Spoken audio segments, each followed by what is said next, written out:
नमस्कार दोस्तों, मैं हूं अजीत कुमार और आप देख रहे हैं ड्रीम टेक एजुकेशन। आज के इस वीडियो में हम लोग बात करेंगे फूड क्रॉप के बारे में और नॉन फूड क्रॉप के बारे में। आज तक इसके पहले आपने पढ़ा था कि जो फूड क्रॉप होता है वो किस तरीके से उसको हम लोग कैटेगराइज करते हैं। आज के इस वीडियो में हम लोग बात करेंगे नॉन फूड क्रॉप के बारे में। नॉन फूड क्रॉप वैसे क्रॉप को कहा जाता है जिसे हम डायरेक्टली कंज्यूम नहीं कर सकते हैं, लेकिन इसके बगैर ये जो है नॉन फूड क्रॉप वो एग्रो बेस्ड इंडस्ट्री जो है उसको क्या करता है, वो रॉ मटेरियल प्रोवाइड करता है।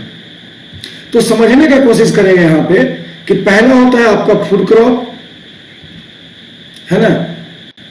पहला होता है आपका फूड क्रॉप, और ये जो फूड क्रॉप है उसको हम लोग क्या करते हैं, उससे हम लोग डायरेक्टली कंज्यूम करते हैं, है ना। डायरेक्टली कंजप्शन में इसको हम लोग लाते हैं। आज हम लोग बात करेंगे इस नॉन फूड क्रॉप की। नॉन फूड क्रॉप जो होता है वो कॉमनली क्या करेगा आपको, ये जो नॉन फूड क्रॉप है ना, ये जो नॉन फूड क्रॉप है ये क्या करता है, तो एग्रो बेस्ड इंडस्ट्री जो होते हैं, है ना, ये जो एग्रो बेस्ड इंडस्ट्रीज है, एग्रो बेस्ड इंडस्ट्रीज उसको क्या करता है, रॉ मटेरियल प्रोवाइड करता है ना। ये रॉ मटेरियल प्रोवाइड करते हैं।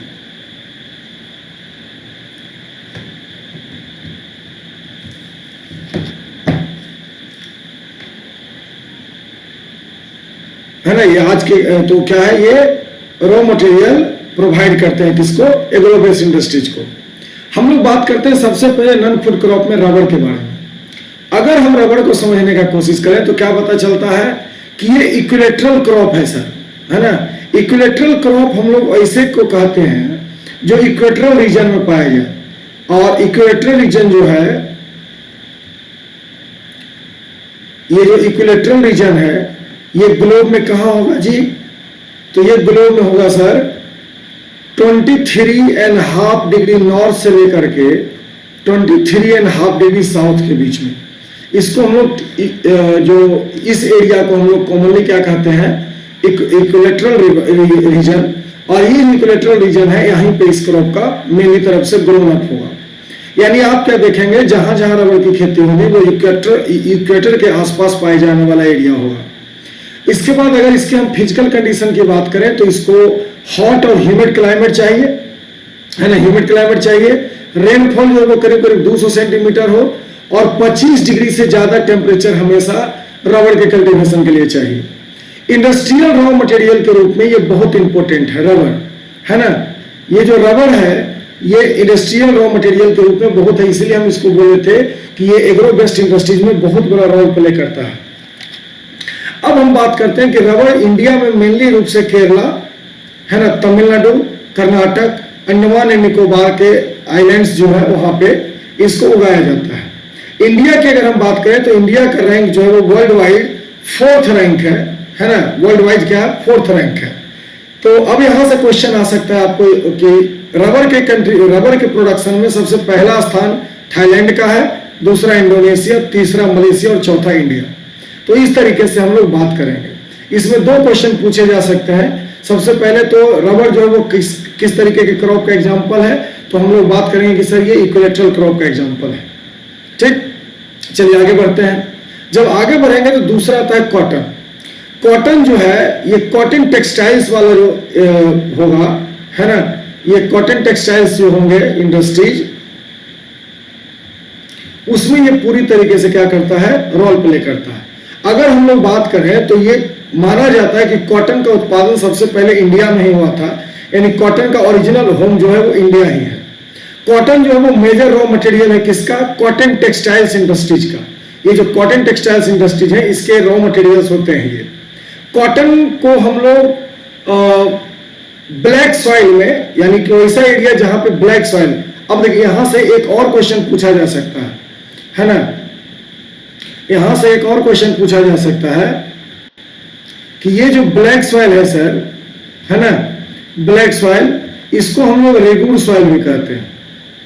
इसको क्या कहते हैं, रेगुर सॉइल, या इसी को कहते हैं ब्लैक कॉटन सॉइल, है ना, इसी को कहा जाता है black cotton soil. Black cotton side.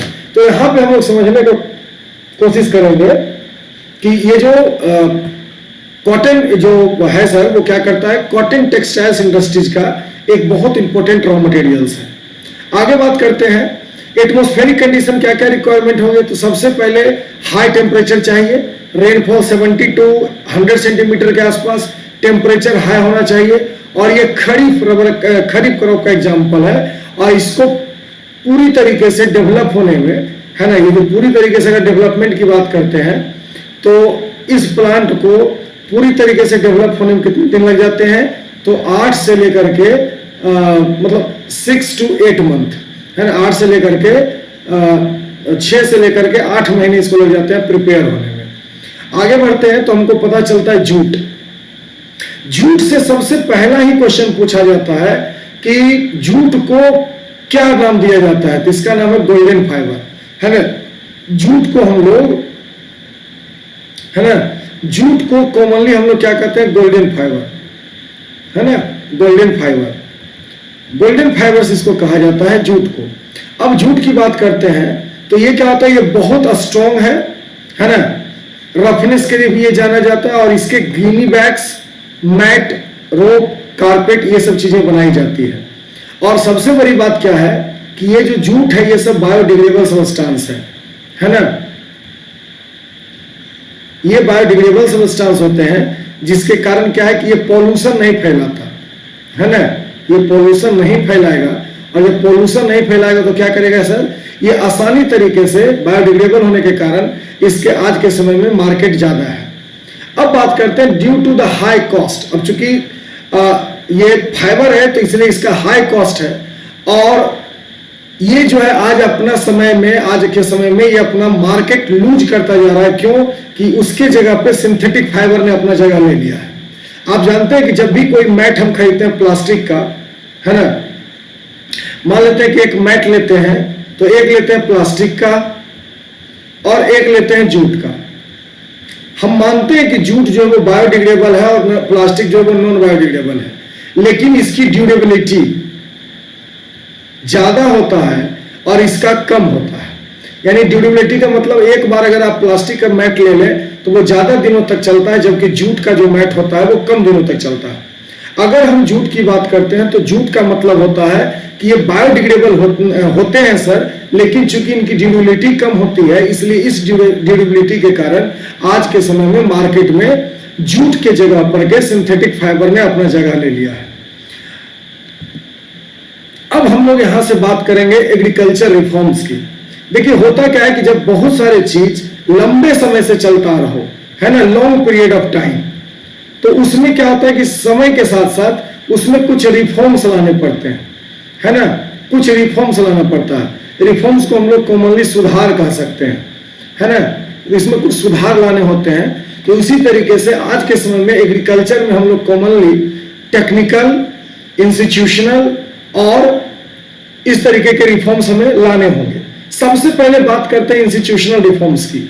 Institutional reforms में क्या है कि गवर्नमेंट जो है समय समय पे कंसोलिडेशन और लैंड होल्डिंग का वर्क करते रहती है। कंसोलिडेशन को एकत्रीकरण कहा जाता है, जबकि लैंड होल्डिंग को चकलाबंदी कहा जाता है।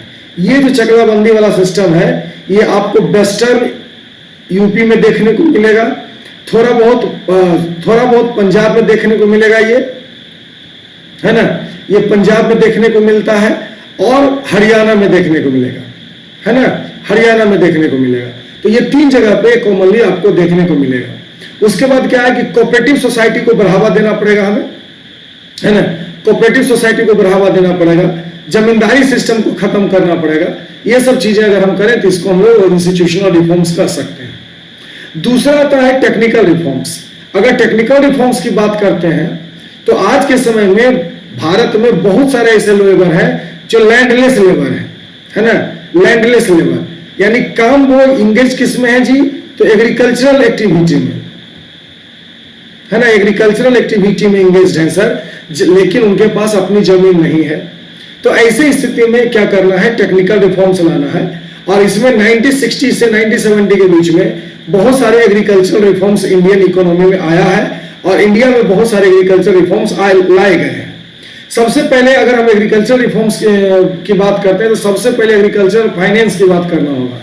फाइनेंस का मतलब होता क्या है कि किसान जो है वो अगर उनको कुछ इनकम होता है तो वो कहाँ रखें, तो इसके लिए हमें ग्रामीण बैंक, कोऑपरेटिव बैंक या कोऑपरेटिव सोसाइटी, इस तरीके की चीजें लागू करनी होती है।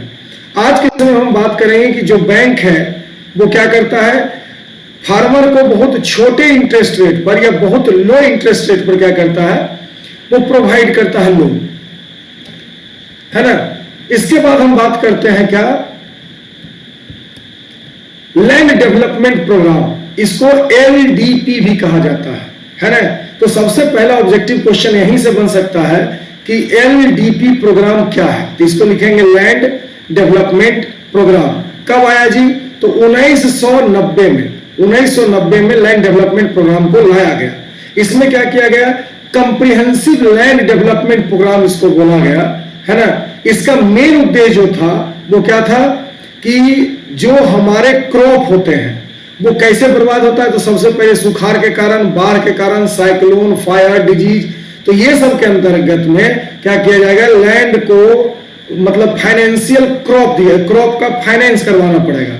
तो फाइनेंस कैसे होगा, तो क्रॉप को हम लोग इंश्योरेंस करवाते हैं। इसी में एक चीज पढ़ना होता है हमको, किसान क्रेडिट कार्ड, है ना, किसान क्रेडिट कार्ड। ये जो है वो पैसा के तहत आता है, यानी पर्सनल एक्सीडेंट इंश्योरेंस स्कीम। इसी में आता है केसीसी, इसको हम लोग किसान क्रेडिट कार्ड कहते हैं। इसमें क्या है कि प्रत्येक वैसे लोग जिनके पास 1 एकड़ जमीन है, सरकार क्या करती है, उसको उनको एक लोन देती है। वो 10,000 रुपए का लोन होता है और वो बहुत कम रेट पर होता है। अगर किसान खेती करे और जो जब वो अपने सामान को मार्केट में बेच दे तो उनसे जो इनकम होता है वो उस लोन को चुका दे। तो ऐसी इस तरीके से गवर्नमेंट क्या करती है, काम करती है। इसके बाद क्या है जी, तो वेदर रिपोर्टिंग, जो वेदर बुलेटिन है, एग्रीकल्चर प्रोग्राम है, ये सब भी टेलीविजन और रेडियो के माध्यम से किसान को बताया जाता है। जैसे अगर हम बात करते हैं दूरदर्शन का, इसको दूरदर्शन को हम लोग DD1 भी बोलते हैं, है ना, DD1। और ये हो गया आपका आकाशवाणी, है ना। तो आकाशवाणी रेडियो है ना, ये रेडियो है और ये टेलीविजन हो गए। तो टेलीविजन पर भी एग्रीकल्चर से जुड़े बहुत सारे प्रोग्राम चलाए जाते हैं और रेडियो पर भी अभी किस तरीके का मिट्टी आपके पास है, इस अनुसार से किस तरीके का एग्रीकल्चर वहां पे किया जा सकता है, इसके बारे में बात होती है। अगले क्लास में जब हम आपसे जुड़ेंगे तो हम लोग बात करेंगे